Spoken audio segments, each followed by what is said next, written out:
If I could sit on wings of a seagull when it's flying, when the sun comes out to welcome the early morning dew. If I could hide beneath the petals of a rose in the summer garden and watch the sky unfolding in a velvet shade of blue. If I could catch a cloud as it drifts on by the mountain,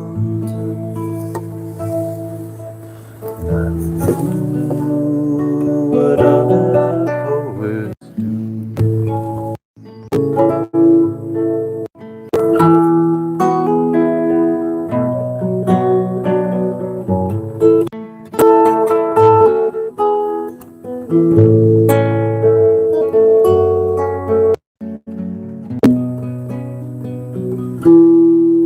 If I could listen to the waves as they beat against the cliffside, I'd write down their words for all the world to hear.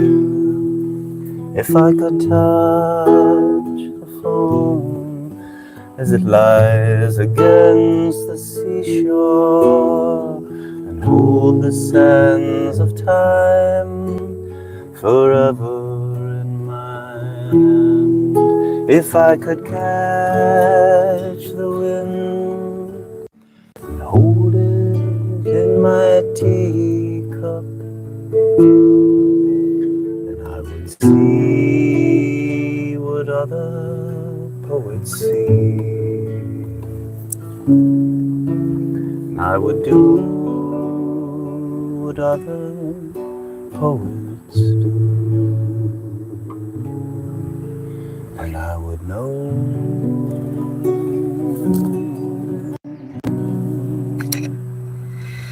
What time it is, at least. I hope so. We've got a little bit more time. How's the sound? I was trying out some varieties of new tech on our new YouTube experiment.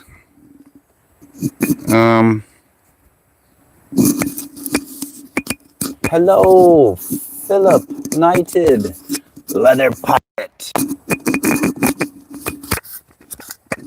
and Carter Strong, Graham, Gabriella. Yay, we found us. We found us here in the fish-eyed world. We've got some fisheye. We've got some grains of sand. We've got more songs, or one more song coming up. We've got some mate tea and a pickle jar, of course. And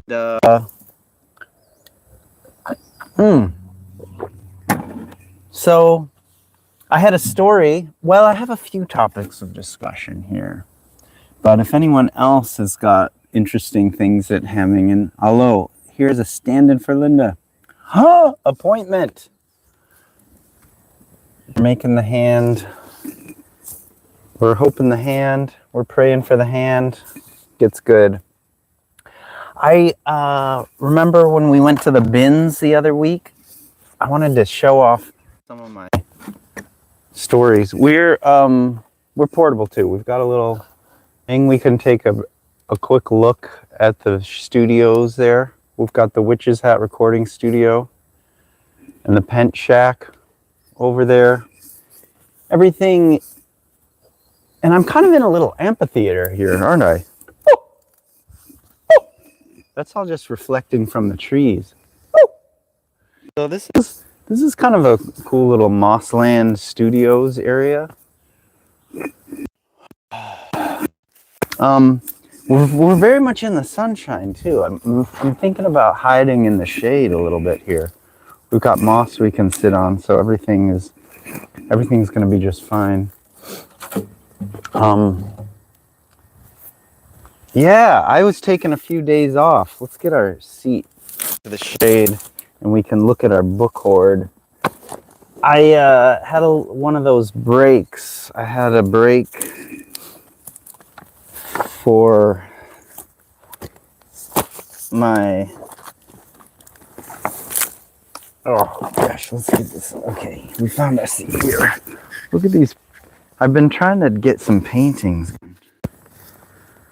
What do you think about my paintings? I was gonna make a few like this, but I think I need to get a little better here quickly. I've got a couple to practice on. I've got a few practice ones.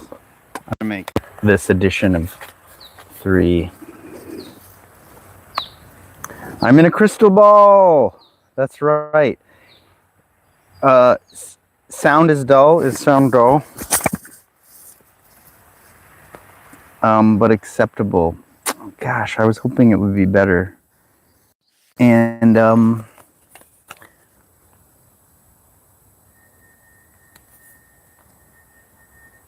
we'll see. We'll see.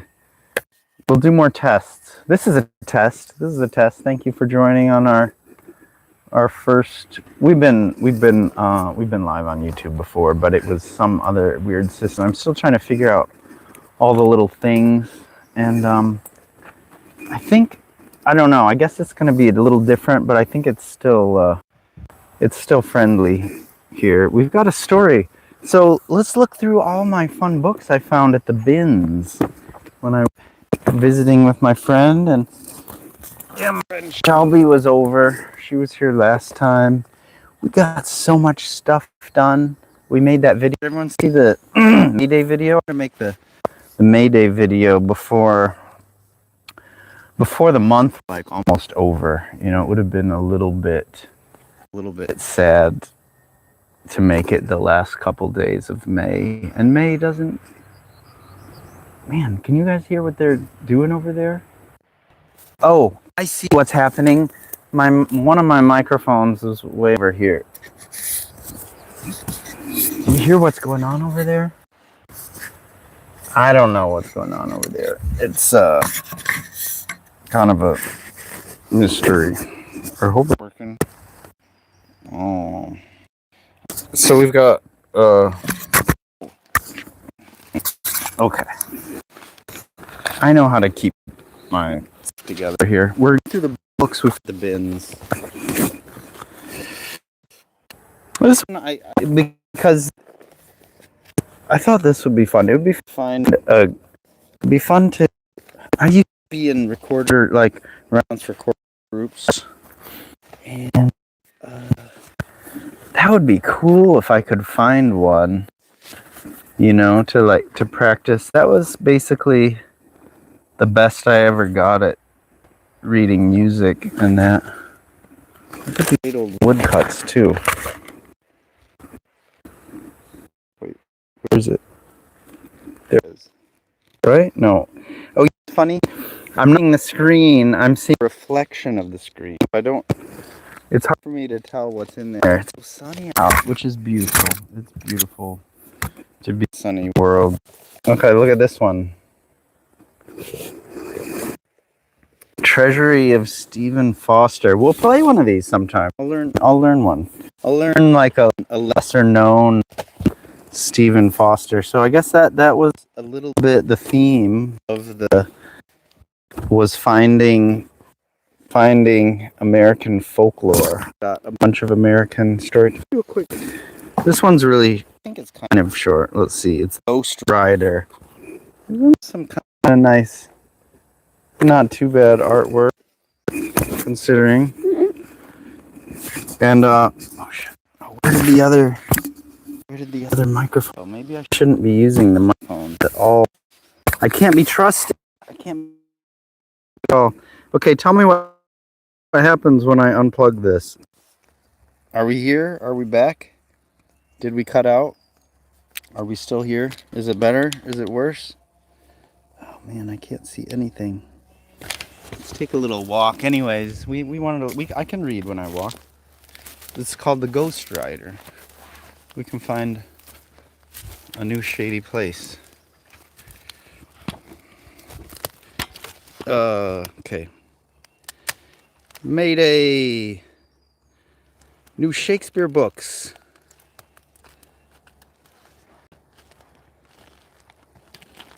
Better connection consistency. Oh man. When is it all gonna get figured out? Okay, so this is better. Can hear better. Okay, that's good. So we're gonna talk about we're reading a little story. Maybe we have another story, and then I have to see what time it is because I do have an important business meeting here to attend to in a minute. But yeah, it's easier to see in the shade. Merchant Peter Rugg lived in Boston a long time ago. He was a good man with a heart of gold, but with a quick temper, which was easily roused.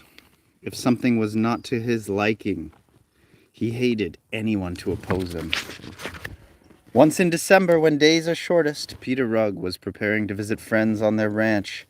He harnessed the horse while his wife lifted their little girl Jenny into the carriage, wrapping her well in a rug. The wife stayed behind, waving goodbye till the carriage disappeared from sight. As they approached the ranch, it started to rain.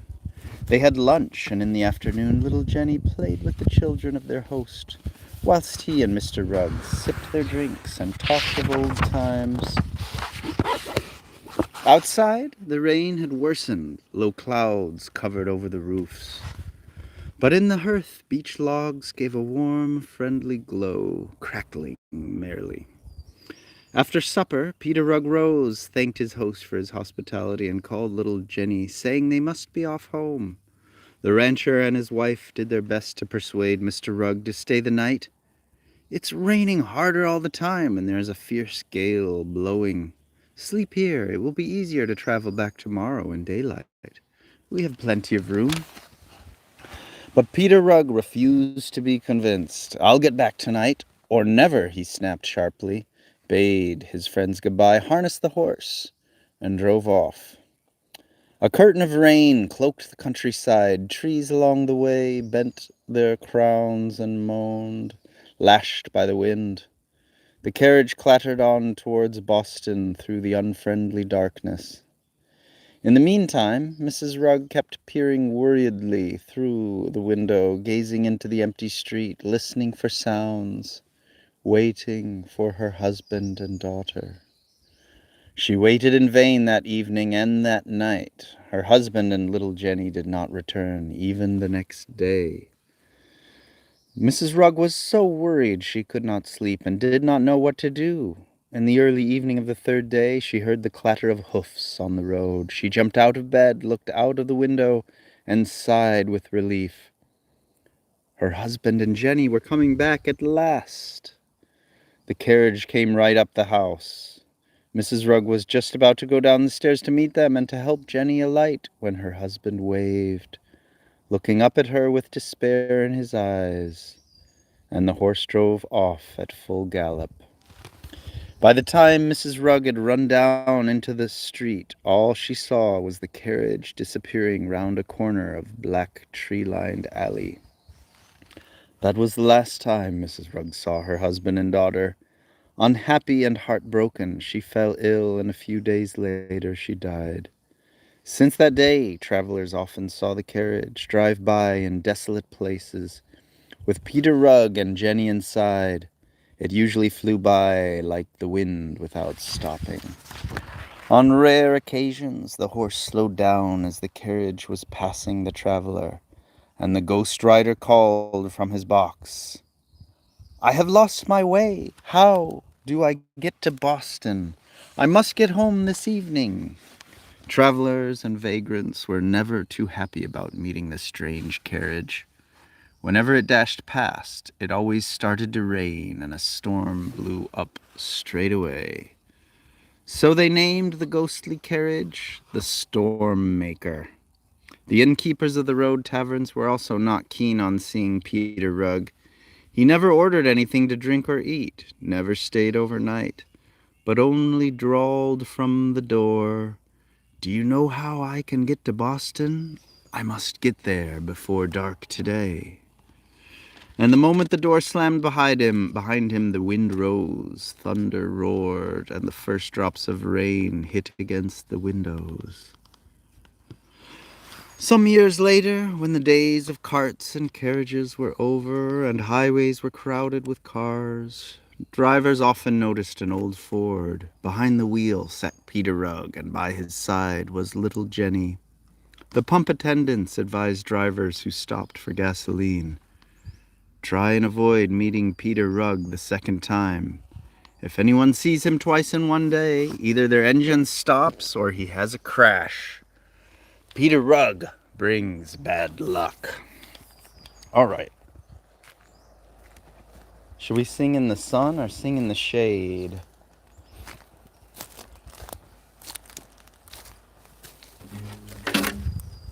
Woo! I got my barefoot, got my bare feet on. Got some bare feet there.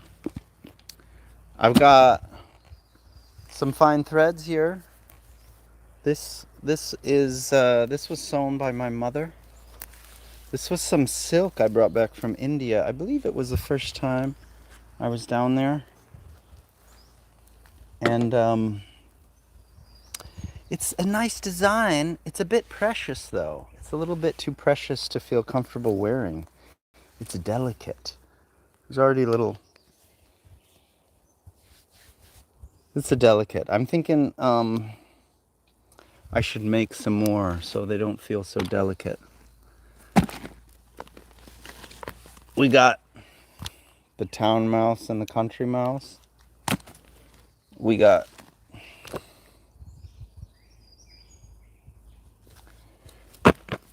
books. All right. Let's drink a little bit of tea. We're gonna hang out in the sunshine for our last song. Stubbornness is the murderer of good men.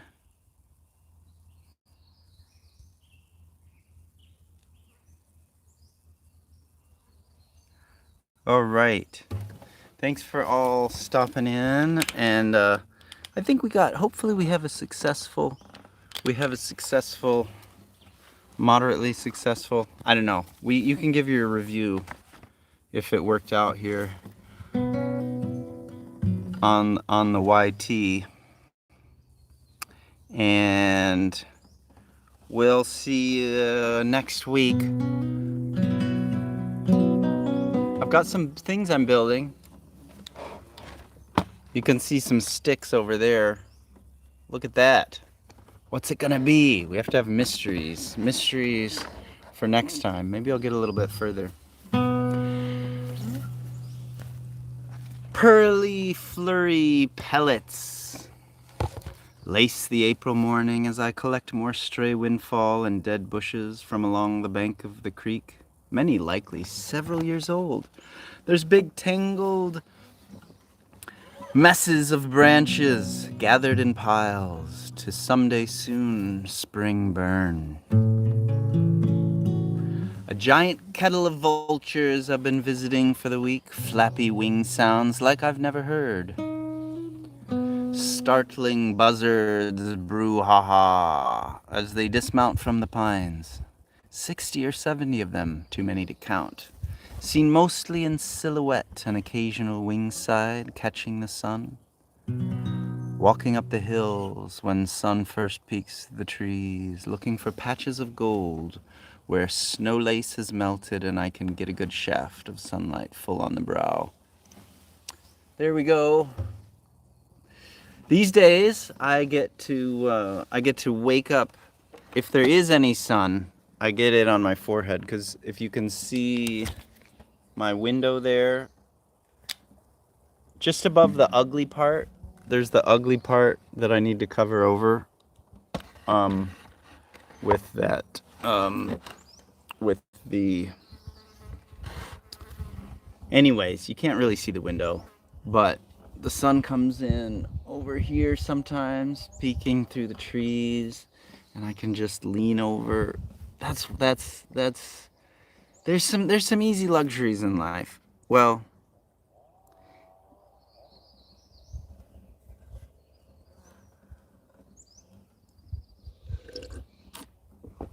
and one of the luxuries is early sunlight on the forehead. All right, we've got a little farewell song. Thanks for hanging out. Yeah, we're right on time. We're right on time for the day, and we'll catch you all next week.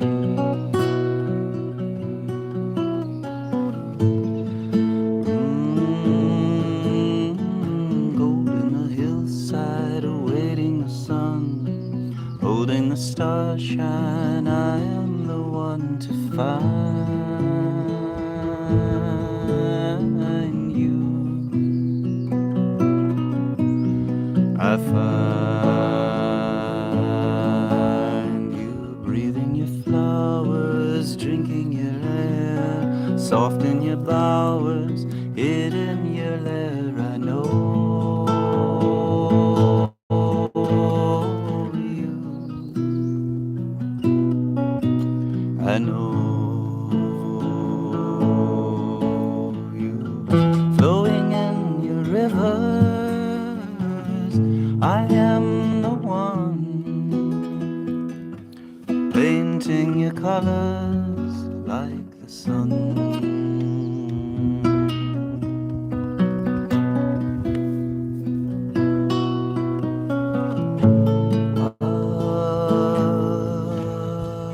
Blade of the grass on the dew of the rose, gather the starshine wherever it glows around you, around you, flowing your rhythm. I am the tune,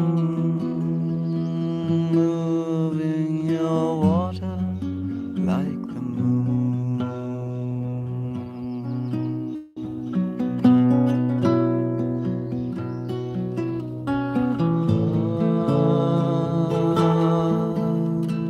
Gold in the hillside, waiting the sun, gather the stars shine. I am